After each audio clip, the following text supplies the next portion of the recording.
तुम्हाला जेवण पाहिजे होतं का आनंद पाहिजे होता? जेवणच पाहिजे होतं, पण जेवणाबरोबर जेवणाचा काय पाहिजे होता?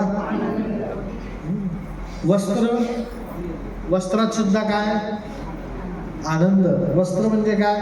अंगात घालायला काहीतरी पाहिजे, पण वस्त्रात सुद्धा आनंद असतो. एक उदाहरण देतो. एका मुलाचं एका मुलीशी लग्न झालं. मुलाकडचे थोडे जास्त श्रीमंत होते.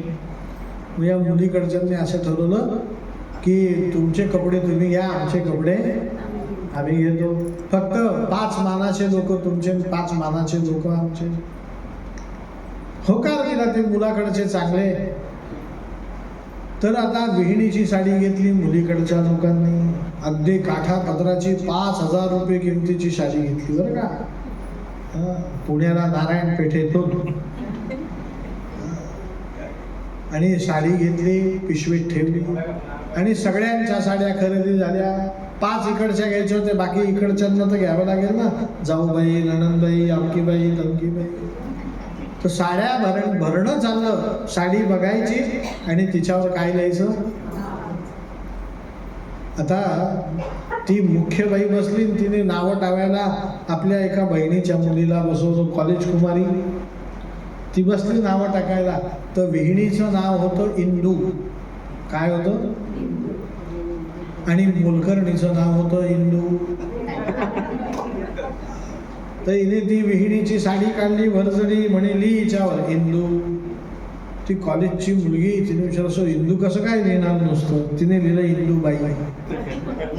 काय लिहिलं.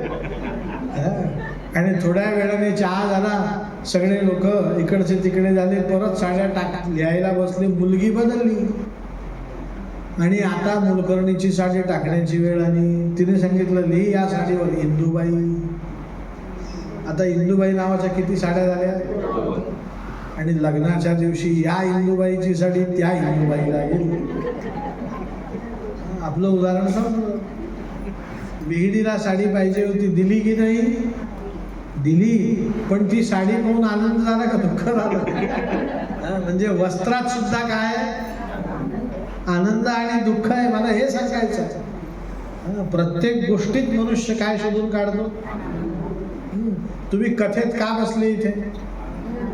हीच कथा मी जर तुम्हाला अशी सांगितली असती. एक अजाब नावाचा ब्राह्मण होता. एक दिवस काय झालं, लाकूड धरून तो घरी आला.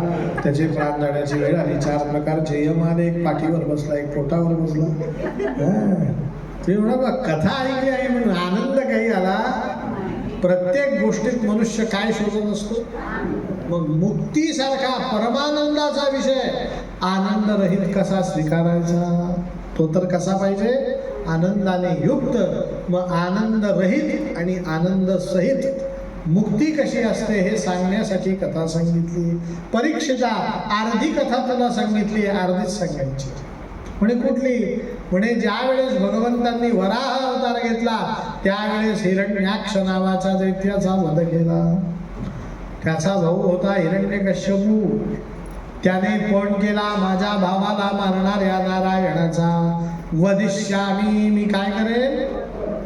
मग वध करण्यासाठी बळ पाहिजे म्हणून ब्रह्मदेवाला प्रसन्न करून घेतलं आणि ब्रह्मदेवाकडनं वरदान मिळवले.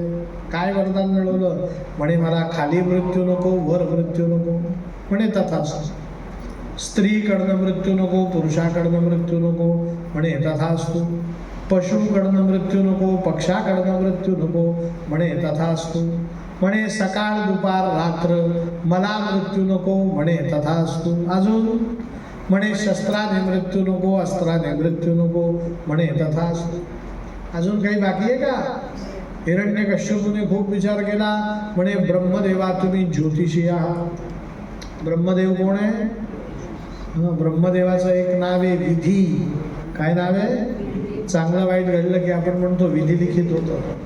ज्योतिषी आहे तो. म्हणे तुम्ही ज्योतिषी लोक, तुम्हाला मोठं मोजायला फार आवडतं. चैत्र वैशाख ज्येष्ठ आषाढ श्रावण भाद्रपद अश्विन कार्तिक मार्गशीर्ष पौष माघ फाल्गुन या 12 महिन्यात मला मृत्यू नको. म्हणे तथास्तु. अजून बोल. म्हणे ब्रह्मदेवा तू निर्माण केलेल्या सृष्टीत कोणत्याही जीवाकडनं मला मृत्यू नको. म्हणे तथास्तु. एवढ्या वरदानांमुळे तो बलवान झाला. हिरण्यकश्यपूकडे स्वतःचं बळ नाही, वरदानांचं बळ आहे. कशाचं? नाही, आपल्यात काय बळ आहे? कोरोना आला, आपण लस घेतली आणि गावात कुठेही फिरायला लागलो. ते बळ कोणाचं होतं? नाही, ती लस चांगली का वाईट हा आता चिंतनाचा विषय आहे. पण त्या काळात आपण अगदी भिन्न, मी लस घेतली, येऊ का तुमच्या घरी असं. ते बळ कोणाचं होतं? लसीचं. तसं हे हिरण्यकश्यपूचं बळ नव्हतं, त्या ब्रह्मदेवाच्या वरदानांचं बळ होतं. आता मयासुर राक्षसाची कन्या कयाधू याच्याबरोबर प्रल्हादाने विवाह केला. आपलं हिरण्यकश्यपूने विवाह केला आणि त्याला 4 संतती प्राप्त झाली. ल्हाद, अल्हाद, सल्हाद आणि प्रल्हाद. 3 मुलं तमोगुणी आहेत आणि 4था प्रल्हाद मात्र सत्वगुणी आहे. हा कसा काय सत्वगुणी जन्माला आला?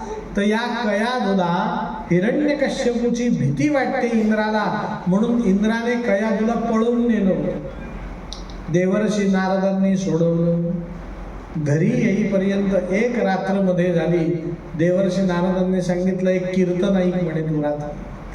देवर्षी नारदांनी त्या कयाधूला कीर्तन ऐकवलं. रात्रभर कीर्तन केलं आणि सकाळी देवर्षी नारदांनी कयाधूला विचारलं, मी ऐकलेलं तू कीर्तन ऐकलं का? कयाधूने सुंदर उत्तर दिलं. देवर्षी नारद म्हणतात, अरे मी एवढं कीर्तन केलं, ही झोपली, पण माझ्या कसं काय लक्षात आलं नाही?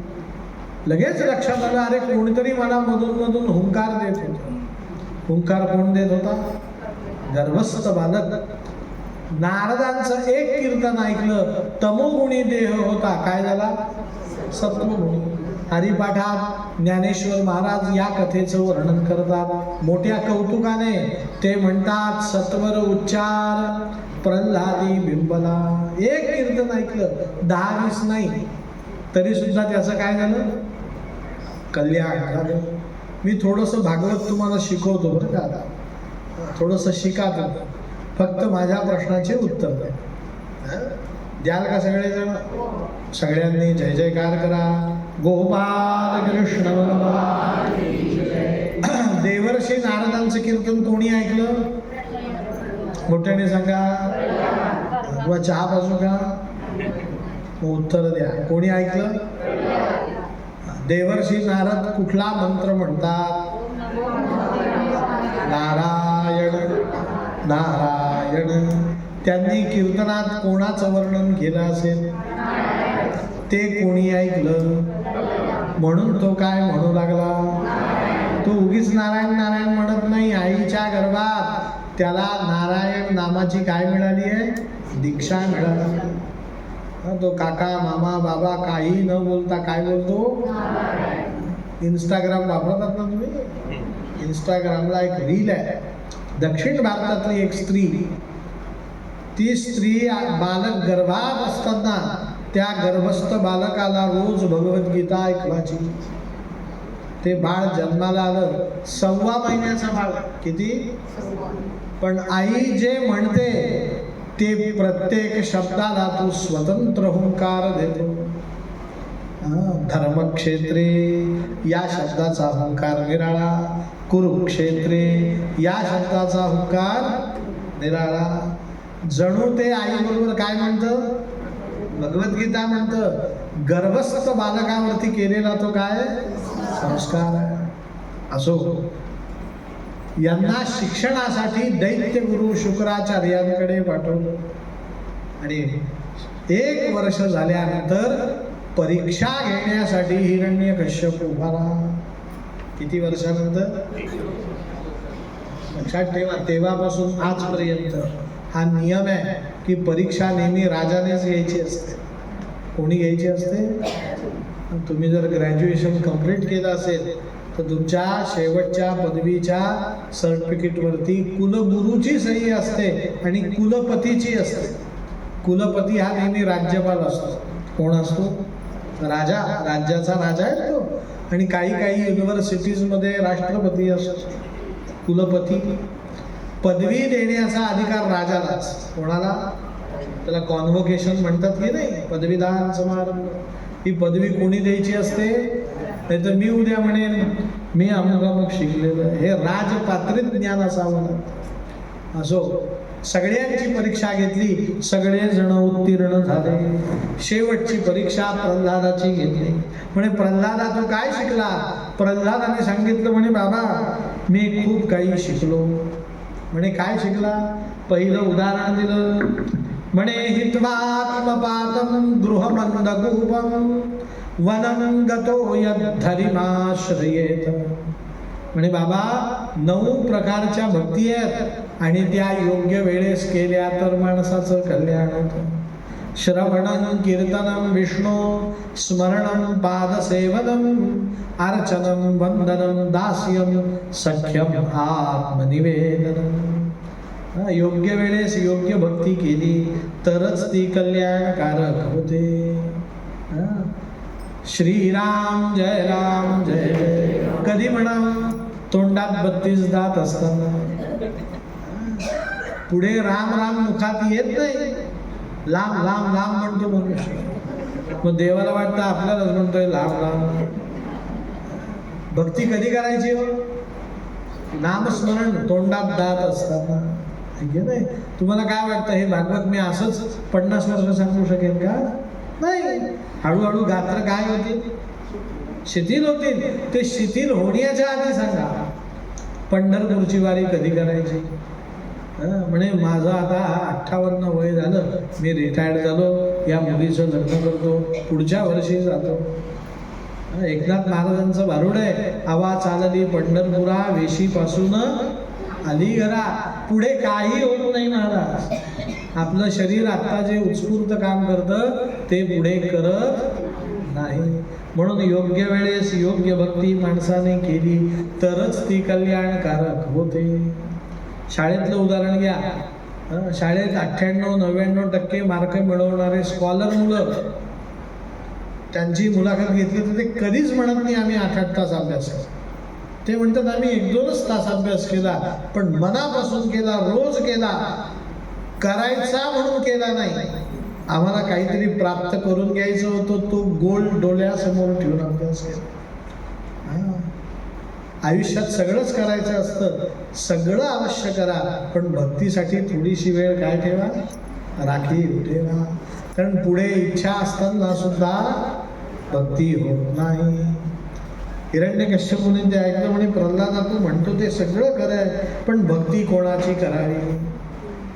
हिरण्यकश्यपूची अपेक्षा आहे म्हणे बाबा कोणाची म्हणजे काय? तुमचीच करावी असं म्हणे.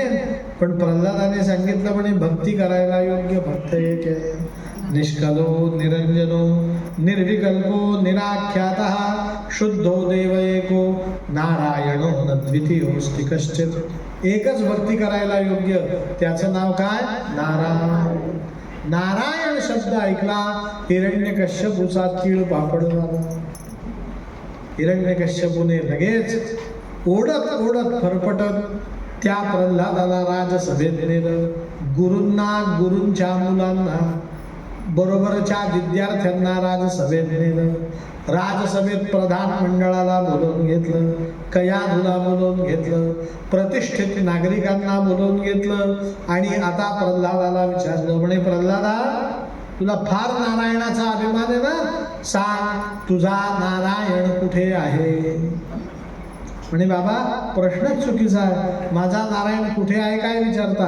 तो कुठे नाही सांगा. सुंदर श्लोक सांगितला. म्हणे पृथिव्यां पायसी पावके च पवने दिक्ष्वंतरिक्षे पुनः मार्तंडे शशिमंडले स्थितपदे यश्चेतने चेतने यश्चान्तर्बहिरप्य भाव्य विभवं भावेऽपि भावेऽपि यः सर्वत्रास्ति सदास्ति किं बहुगिरा त्वय्यस्ति मय्यस्ति च. गोपाल कृष्ण भगवान.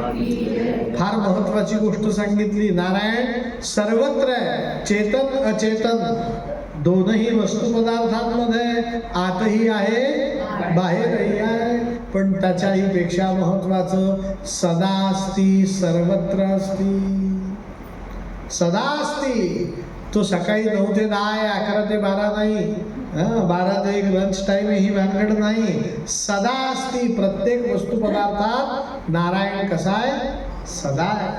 म्हणे यदि सहास सर्वत्र स्तंभे किम न दृश्यती.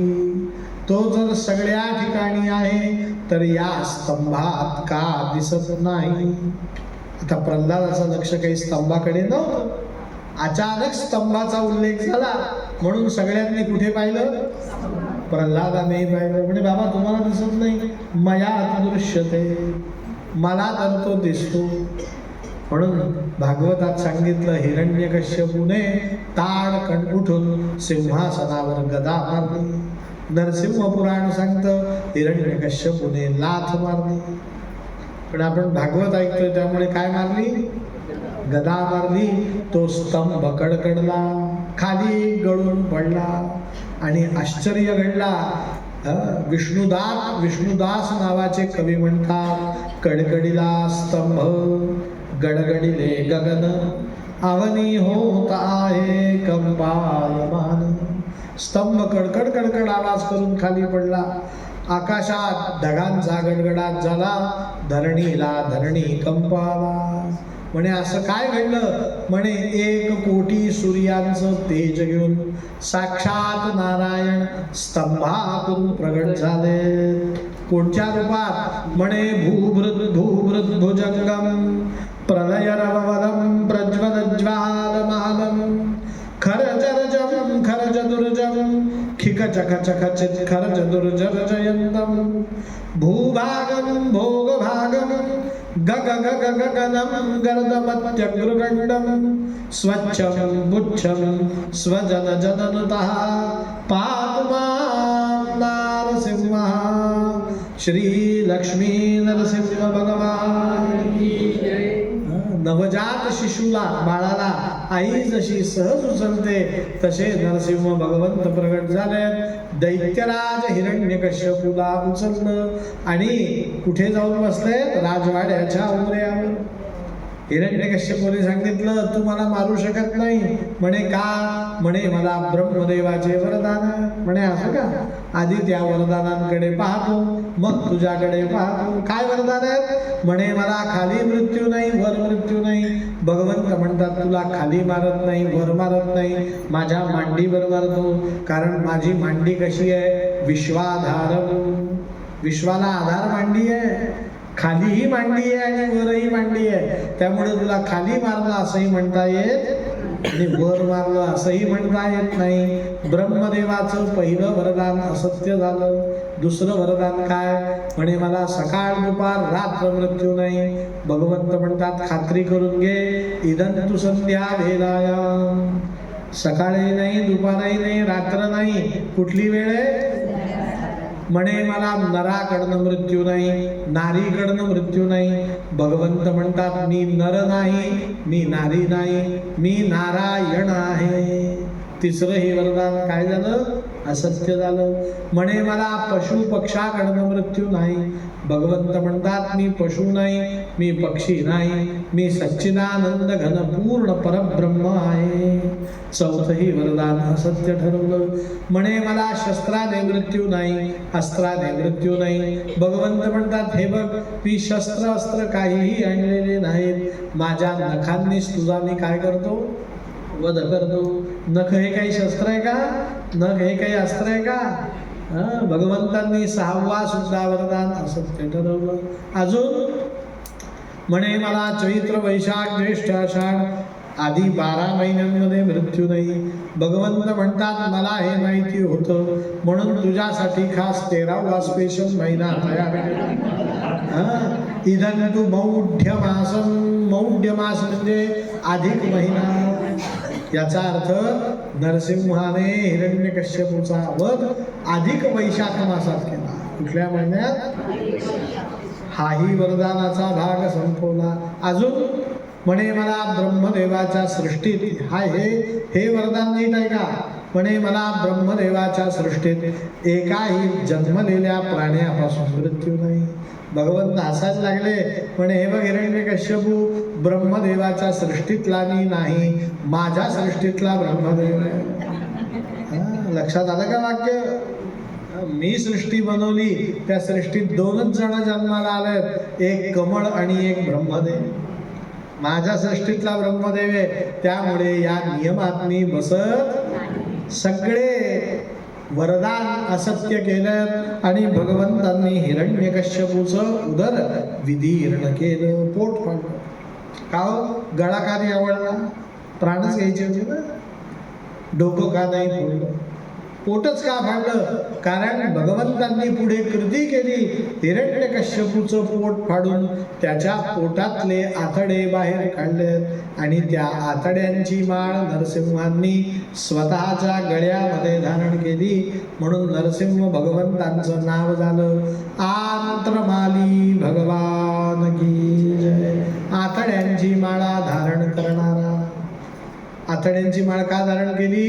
कारण हिरण्यकश्यपूचा पुत्र प्रल्हाद होता आणि मुलाला आई वडील पोटचं आतडं म्हणतात. काय म्हणतात? म्हणतात की नाही?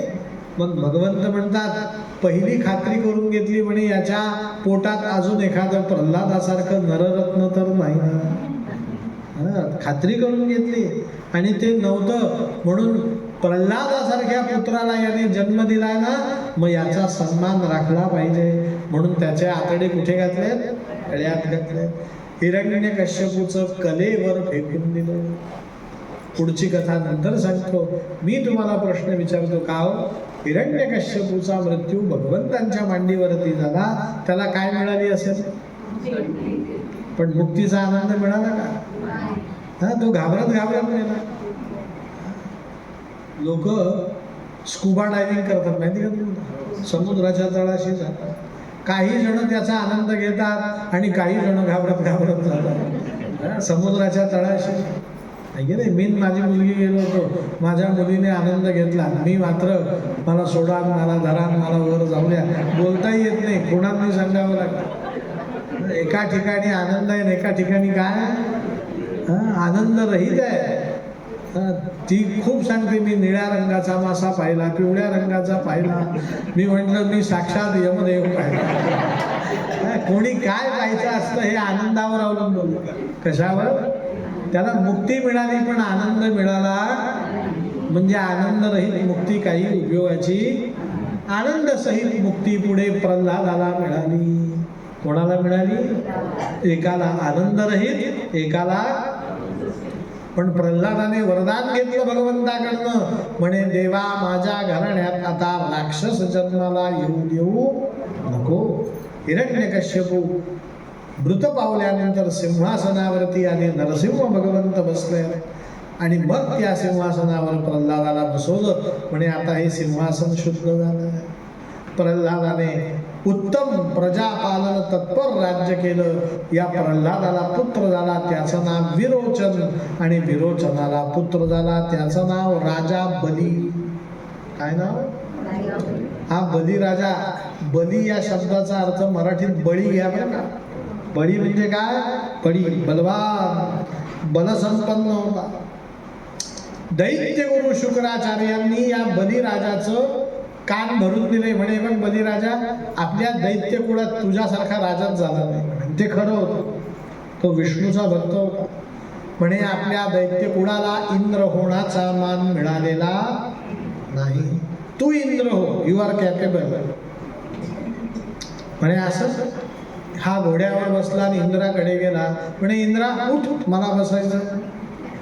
आणि इंद्राचा याने हात सुद्धा धरला, ओढलं खाली. दैत्यगुरु शुक्राचार्य धावत धावत गेले. म्हणे इंद्रपद असं मिळवायचं नसतं, अनऑथोराईज मिळवायचं नसतं, म्हणे ॲथोराईज मिळवायचं असतं. इंद्राला शतक्रतू म्हणतात. काय म्हणतात? शतक्रतू म्हणजे 100 यज्ञ केलेला. आपण 100 यज्ञ करू म्हणे, आपल्याला काय कमी आहे? ते बलिराजाला पटलं आणि बलिराजाने यज्ञ सुरू केला. 99 यज्ञ पूर्ण केले. किती? कुठे केले बलिराजाने यज्ञ? तर त्याला म्हणतात भृगुकच्छ प्रदेश. कुठला प्रदेश? नर्मदा नदी जिथे समुद्राला जाऊन मिळते, त्या शहराचं नाव भरूच. माहिती आहे ना, ऐकलेत ना. तिथे बलिराजाने 99 यज्ञ पूर्ण केले आणि 99 यज्ञ झाल्यानंतर 100वा यज्ञ करायचा आणि इंद्रपदावर बसायचं. एक यज्ञ बाकी आहे. मग बलिराजा त्या ब्राह्मणांना म्हणतोय, तुम्ही यज्ञाची तयारी करा, मी इंद्राला सावध करून येतो की तुझं चंबू गवाळ आवरून ठेव, आता पुढचा इंद्र मी. म्हणून हा इंद्राकडे गेला, 99 यज्ञ पूर्ण झाल्याची वार्ता सांगितली आणि परत येत असताना खरंच 99 यज्ञांचं बळ आपल्यात आलंय का हे बघण्यासाठी त्या इंद्राच्या दरबारातले 12 सूर्य त्याने पकडून आणले. किती सूर्य? 12 नाव ऐकलंय का? सकाळी रोज 12 सूर्यांना पाणी द्यायला सांगितलंय. मित्राय नमः, रवये नमः, सूर्याय नमः, भानवे नमः, खगाय नमः, पूष्णे नमः, हिरण्यगर्भाय नमः, मरीचये नमः, आदित्याय नमः, सवित्रे नमः, अर्काय नमः आणि भास्कराय नमः. हे 12 नावं आहेत. हे 12 सूर्य कोणी पकडून आणले? बलिराजाने. आकाशात आपल्याला आत्ता जो सूर्य दिसतो त्या सूर्याचं नाव आहे मित्र. जगच्चक्षु मित्राय नमः संधेत नाव आहे त्याचं. आपल्याला एका सूर्याकडे एक क्षण पाहता येत नाही. कल्पना करा, याने 12 सूर्य पकडून आणले म्हणजे हा खरंच बली असेल की नाही. आणि आणून कारागृहात डांबले. पण माझ्या मुलांना कारागृहात डांबलं हे ज्यावेळेस सूर्यांची आई कश्यप ऋषींची पत्नी आदिती हिला समजलं. कोणाला समजलं? प्रिया? आदितीला समजलं. आणि ज्या वेळेस आदितीला समजलं त्यावेळेस ती रडत रडत कश्यप ऋषींकडे गेली आणि ती सांगतीये, इंद्राचं राज्य बलिराजाला हिसकावून घ्यायचंय म्हणून त्यांनी बळी कोणाला दिलं? माझ्या मुलांना. हे दोघांच्याही भानगडीत नाही. तरी या बलिराजाने त्यांना कुठे टाकलं? कारागृहात टाकलं. तुम्ही काहीही करा, माझ्या मुलांना सोडवा. कश्यप ऋषींनी असमर्थता व्यक्त केली. म्हणे, नारायण तुझं ऐकेल असं मला काही वाटत नाही आणि बलिराजा नारायणाशिवाय कोणाचं ऐकणार? ती आदिती म्हणतीये, नारायण माझं ऐकेल असा काहीतरी मला उपाय सांगा. म्हणे, बघ, एकच उपाय, नारायणाला तुला जन्म द्यावा लागेल. त्याची तू जर आई झाली तर आईचं त्याला ऐकावं लागेल. म्हणे, मी देते नारायणाला जन्म, काय करू? कश्यप ऋषींनी सगळ्या पोथ्या बघितल्या आणि आदितीला पयोव्रत करायला सांगितलं. कुठलं व्रत? पयोव्रत. आदितीने श्रद्धेने पयोव्रत केलं आणि त्या पयोव्रताचा परिणाम त्या आदितीला गर्भ राहिला आणि भाद्रपद महिन्यातल्या शुक्ल पक्षातल्या द्वादशी तिथीला, जिला तुम्ही वामन द्वादशी म्हणतात, दुपारी 12 वाजता अभिजित मुहूर्तावरती कश्यप ऋषींच्या आश्रमामध्ये श्री बटू वामन ब्रह्मचारी भगवान की जय. बटू वेशात कोण जन्माला आला? वामन भगवान. जन्माला येता क्षणी कश्यप ऋषींनी त्याची मौंज लावली, गायत्री मंत्राचा उपदेश केला आणि सांगितलं, ब्राह्मणाची मुख्य दीक्षा, मागितलीच पाहिजे भिक्षा, ओम भवती या पक्षा रक्षिले पाहिले. जोपर्यंत विद्यार्जन चालू आहे ना तोपर्यंत भिक्षा मागून जगायचं. म्हणे, पहिली भिक्षा कोणाकडनं घेऊ? म्हणे, आईकडनं घे. आईकडे गेल्यात आणि आईकडे भिक्षा मागितली. आईने सप्तधान्याची भिक्षा घातली आणि वामन भगवंत तिथून निघाल्यात. आदितीने थांबवलं. म्हणे, बाळा, हे सप्तधान्य काय करशील? म्हणे, भूक लागली मला, शिजवतो आणि खातो. म्हणे, एकटा? म्हणे, हो, मला एकट्यालाच भिक्षा दिली तर एकटाच खायचं. आदितीने सांगितलं, बाळा, तू एकटा नाही, तुझा नंबर 13वा आहे. कितवा नंबर आहे? तुझ्या आधी 12 जण जन्माला आले. म्हणे, मग कुठे आहेत ते? सर्व प्रकार सांगितला आणि त्या 12 जणांना सोडवून आण असं सांगितलं. मग आईकडनं छत्री मागून घेतली. वामन भगवंतांनी डोक्यावरती छत्री धरली आणि बलिराजाच्या यज्ञस्थळापर्यंत पायी पायी चालत निघाले. हे सांगायला खूप सोपं आहे, पण त्यांचा जन्म कुठे झाला आहे? बिहार शहरात, बिहार प्रांतात बक्सर नावाचं शहर आहे. कुठलं माहिती आहे का तुम्हाला? बक्सर नाव ऐकलंय का? काशीच्या पुढे मुघल सराय नावाचं स्टेशन होतं, त्याचं नाव आता दीनदयाल उपाध्याय झालेलं आहे. आणि त्याच्या पुढचं शहर कुठलं? बक्सर, जे वाराणसी जवळ. आणि तिथून ते पायी चालत चालत कुठे आले? भरूचला, गुजरातमध्ये. किती पायी चालले? आणि ते येता क्षणी बलिराजाच्या यज्ञस्थळावरती कोटी कोटी सूर्यांचं तेज पसरलं. बलिराजाने वर बघितलं, कोण तेजस्वी आहे? बटू ब्रह्मचारी भगवंत बघितला. त्याने गुरूंना सांगितलं, शुक्राचार्यांनी, महाराज एवढा तेजस्वी ब्राह्मण आलाय, मला याची पाद्य पूजा करू द्या. आमच्या हिरण्यकश्यपूचे नातू असलेले बलिराजे त्याचे वामन भगवंतांची पाद्यपूजा करतात. समग्र पाद्यपूजा केली, अगदी तृप्त होईपर्यंत गेले. आणि झाल्यानंतर आमच्या बलिराजाने पाय ठेवले, समोर उभे केले आणि त्या वामन भगवंतांचे पाय धरले. आपलेही पाय समोर ठेवले आणि त्यांच्या समोर बलिराजाचे पाय धरले. आणि प्रश्न विचारला, दक्षिणा काय देऊ? काय विचारलं? तुझी पाद्यपूजा केली ना, दक्षिणाचा. आमचे वामन भगवंत फक्त स्मित हास्य करतात. मग बलिराजा म्हणतोय की हा ब्राह्मण वयाने लहान आहे, मला दक्षिणा सांगायला संकोच करतोय. म्हणून बलिराजानेच यादी दिली, म्हणे गाम कांचनम मृदवद्धाम गोष्टम तथान्न पेयम मुतवा विप्रकन्या. गाई देऊ का तुला? 1, 2, 5, 10, 100 किती पाहिजे बोल?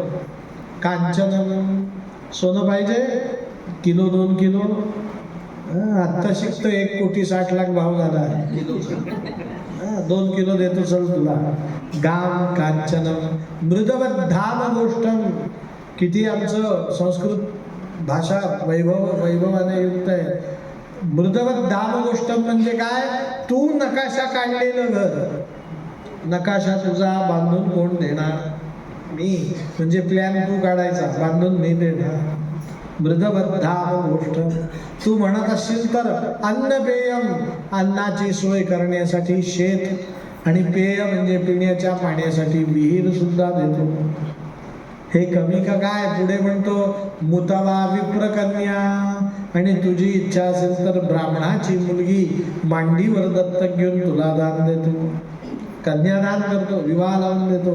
काय पाहिजे सांग?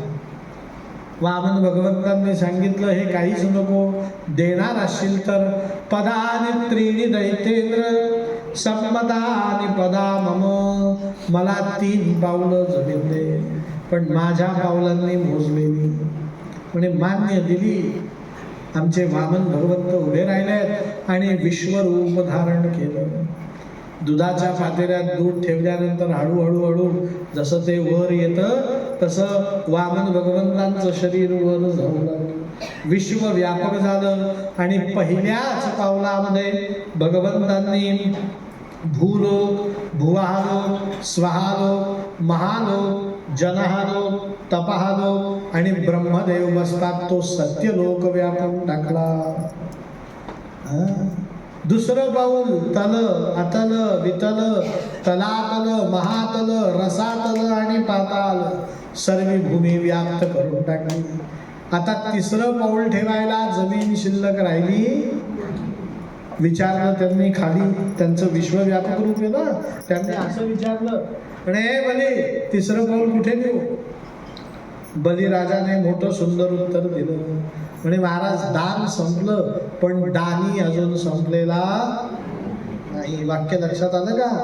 पोळ्या संपल्या, पण पोळे करणारी अजून भक्कम आहे. 4 वेळा संपू द्या, कोणतं दान संपलं, दानी शिल्लक आहे, द्या इथे काय. बलिराजाच्या डोक्यावरती वामन भगवंतांनी पाय दिला आणि बलिराजा कुठे गेला?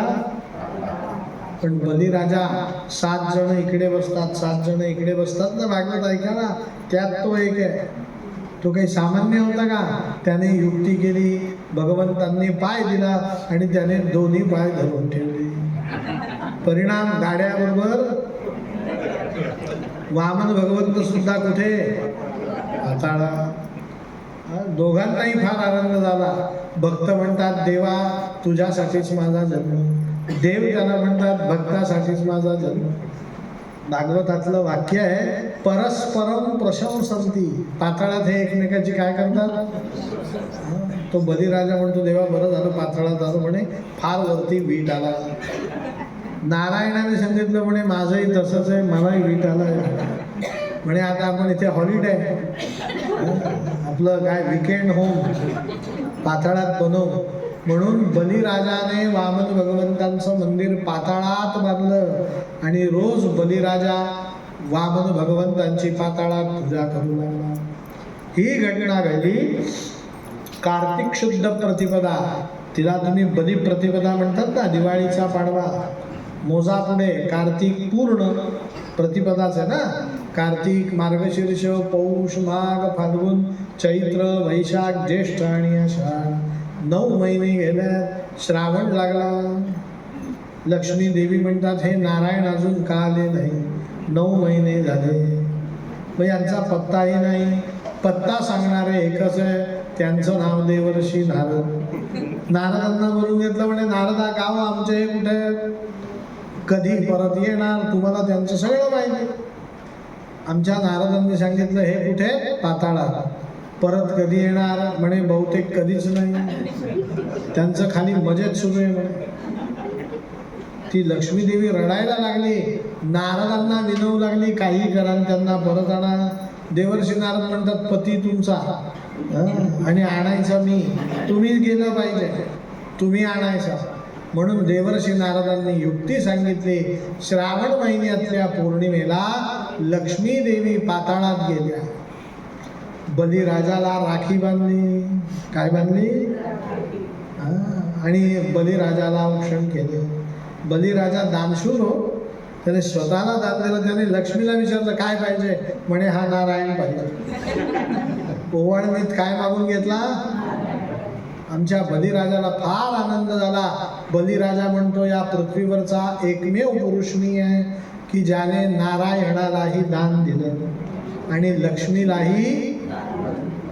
सगळेजण लक्ष्मी पुढे हात करतात, नारायणापुढे हात करतात, पण हे लक्ष्मी नारायण माझ्याकडे असे हात करतात. बलिराजाने एक घटकाभर नृत्य केलं.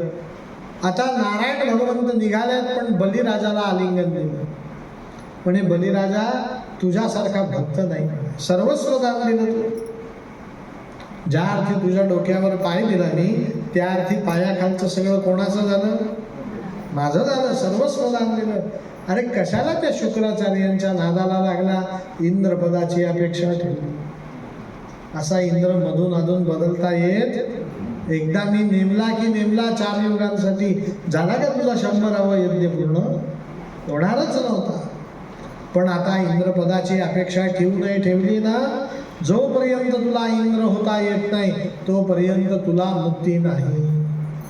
म्हणून या सत्ययुगापासून सत्य, त्रेता, द्वापर, कली 4ही युग जिवंत राहा, कारण इंद्र बदलणार नाही. मग प्रलय येईल तरी जिवंत राहा. मग नवीन सत्य, त्रेता, द्वापर आणि कली 4 युगांचा इंद्र तू होशील. म्हणून बलिराजा आजही चिरंजीव आहे. सप्तचिरंजीवात बलिराजाला काय दिलंय? चिरंजीव पद. का दिलं? त्याला काय व्हायचंय? इंद्र. म्हणजे बलिराजा हेही 4 युग पाहणार, पुढचेही 4 युग पाहणार आणि दोघांमधला काय बघणार? प्रलयही बघणार.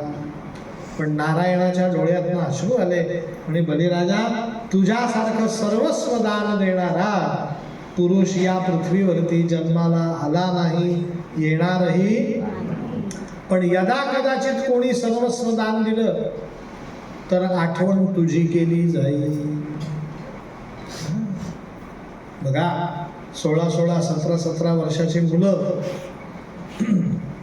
पहाटे 4 वाजता पळतात, पूर फाटेपर्यंत. ऐके नाही, 2-2, 3-3 लिटर दूध पितात, थोड्या वेळ विश्रांती घेतात, लगेच डोंगर चढायला लागतात, परत जोर बैठका मारतात. त्यांना विचारलं एवढं का?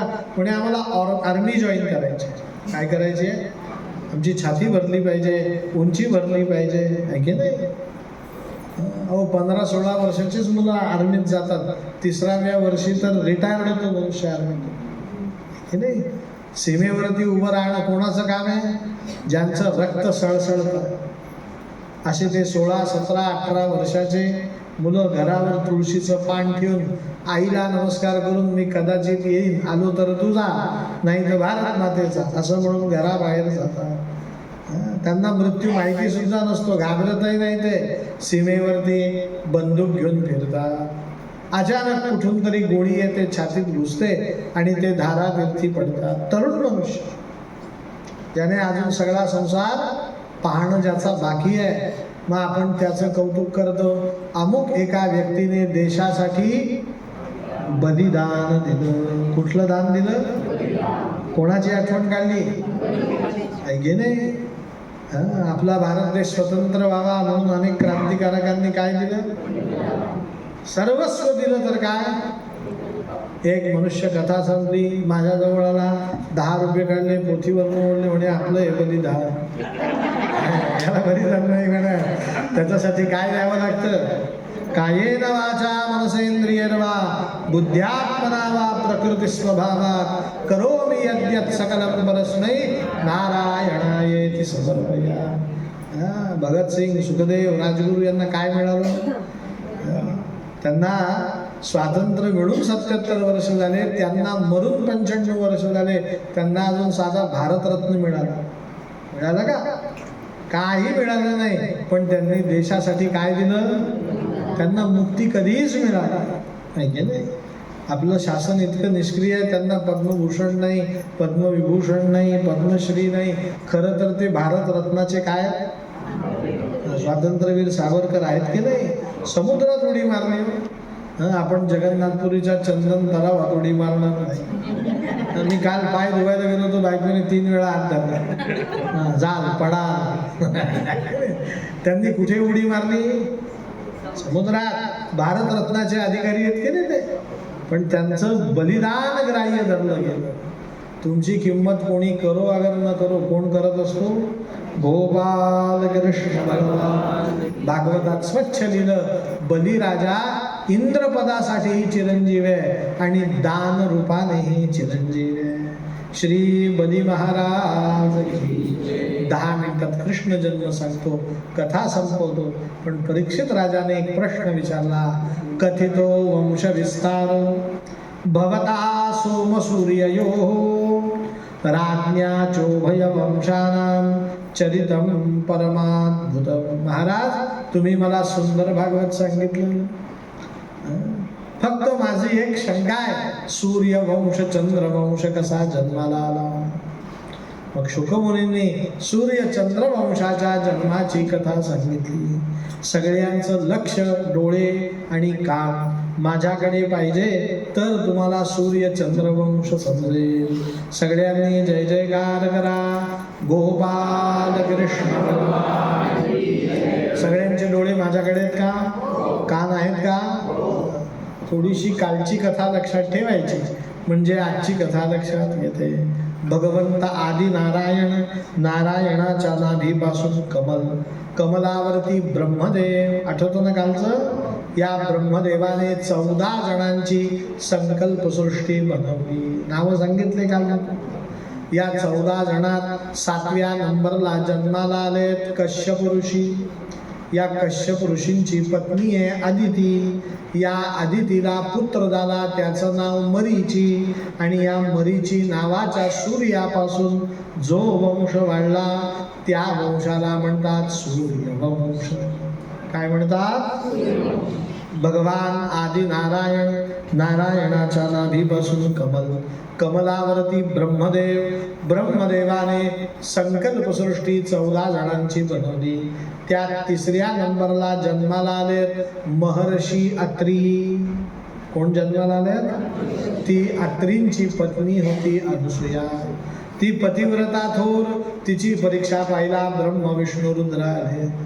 विपरीत मागणी केली, म्हणे आम्हाला नग्न होऊन भिक्षा माग. अशी वाढतात का हो भिक्षा नग्न होऊन? आणि अशी मागतात तरी का? पण यांनी मागितली, आता परीक्षाच घ्यायची ना. अनुसूया म्हणतीये उपाशी तरी यांना जाऊ देणार नाही, भिक्षा घातली पाहिजे. आणि नग्न कसं होणार? तिने वस्त्राची प्रार्थना केली, मी नग्न होतीये, माझी लज्जा रक्षण तू कर. म्हणून ती नग्न होऊन भिक्षा वाढायला गेली. आणि ब्रह्म विष्णू रुद्र दरवाजाशी उभे होते. अनुसूयेचं तेज त्यांना सहन झालं नाही. तिघही एक दिवसाचे बालक झाले. त्यांना भिक्षा म्हणून स्तन्यप्राशन केलं. काय पाजलं तिने? दूध पाजलं. तिघही देव तृप्त झाले. आता ते म्हणतायत अनुसूयेला, आम्ही चाललो म्हणे आमच्या घरी. म्हणे हे बघा, तुम्ही एक तर कोणाच्या घरी येत नाही, माझ्या घरी आले तर मी बरी तुम्हाला जाऊ देईन. आता कुठे राहायचं? माझ्या आश्रमात. तिघही बाळं रडायला लागले. ब्रह्मदेव म्हणतात, मी जर गेलो नाही सृष्टीची उत्पत्ती होणार कशी? विष्णू रडायला लागले, म्हणे मी गेलो नाही तर सृष्टीचं पालन पोषण होणार कसं? शंकर रडायला लागले, म्हणे मी जर गेलो नाही सगळे स्मशान ओस पडतील. संहाराचं काम कोणाचं आहे? माझं. ते अनुसूयेला पटलं, पण तिने सांगितलं, म्हणे बघा, काही तुमचं काही माझं, 50-50. म्हणे काय? म्हणे एक रूप घेऊन तुम्ही तुमच्या घरी राहायचं, एक रूप घेऊन माझ्या घरी राहायचं. मान्य केलं. ब्रह्मदेव एक रूप घेऊन सत्यलोकात निघून गेले. अनुसूयेच्या आश्रमात ब्रह्मदेव राहिले. ते रूप म्हणजे चंद्र. म्हणजे कोण? विष्णू वैकुंठात निघून गेले. अनुसूयेच्या घरात राहिले. त्यांचं नाव दत्त. काय नाव? शंकर कैलास पर्वतावर गेले. अनुसूयेच्या घरात राहिले. त्यांचं नाव महर्षी दुर्वास. तुमच्या मनात एक शंका येईल म्हणून लगेच फेडून टाकतो. दत्त म्हणजे फक्त विष्णू. विष्णू म्हणजे दत्त, दत्त म्हणजे विष्णू. मग विष्णू म्हणजेच दत्त. पण ब्रह्म विष्णू रुद्र तिघां समवेत दत्त ज्या वेळेस असतो त्यावेळेस नाव होतं दत्तात्रेय. काय नाव होतं? तुमच्या गावाला 2 प्रकारचे दत्त असतील, एक मुखी आणि एक 3 मुखी. एक मुखी म्हणजे फक्त विष्णू आणि 3 मुखी म्हणजे ब्रह्म विष्णू रुद्र. मग ब्रह्मदेवाच्या रूपाने जो चंद्र राहिला, त्या चंद्रापासून जो वंश वाढला त्याचं नाव चंद्रवंश. कुठला वंश? मग सूर्यवंशात जन्माला आला राम, चंद्रवंशात जन्माला आला श्याम. राम और शुकमुनींनी रामाला भागवतात स्किप केले. काय केलं? का बरं? भागवतात 2 जणांचे नाव नाहीत, एक राम आणि एक राधा. रामाचं नाव घेतलं तर शुकमुनींची 1 महिना समाधी लागते. किती महिना? आणि राधेचं नाव घेतलं तर 6 महिने समाधी लागते. राम गुरु आहे आणि राधा परमगुरु आहे. म्हणून भागवतात राम आणि राधा दोघांचं चरित्र काय? नाम सुद्धा नाही. राम आणि राधा हे 2 नावं भागवतात नाहीत. कारण त्यांना काळजी परीक्षिताची होती. परीक्षितेला 7 दिवसात मुक्ती द्यायची आहे.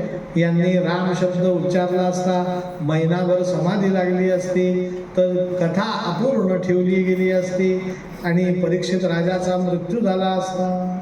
परिणाम त्याला मुक्ती मिळाली नसती. पण शुकमुनींनी असमर्थता व्यक्त केली. म्हणे रामाचं नाव तर घेणार नाही, पण रामाला सोडूनही पुढे जाणार नाही. म्हणून भागवतात 1 श्लोकामध्ये रामायण सांगून टाकलं. शुकमुनी म्हणतात, गुरवर्थे त्यक्तराज्यम विचरदनुवनं पद्मपद्भ्यां प्रियायां पाणिस्पर्शा क्षमाभ्यां रजतपथरुजो यो हरिन्द्रानुजाभ्यां वैरूप्यां शूर्पणख्यां प्रियविरहरुषारोपितं ब्रूहि जृम्भ प्रस्ताब्दिर्दीर्घसेतुः खलदवदहनः कौसलेन्द्रो वदानः राजाधिराज प्रभू रामचंद्र भगवान. रामाचं चरित्र काय सांगितलं ऐका एका श्लोकात. म्हणे गुरुवर्थे त्यक्तराज्यम. इथे गुरु या शब्दाचा अर्थ आहे वडील. वडिलांनी सांगितलं रामा राज्य सोड. रामांनी काय केलं?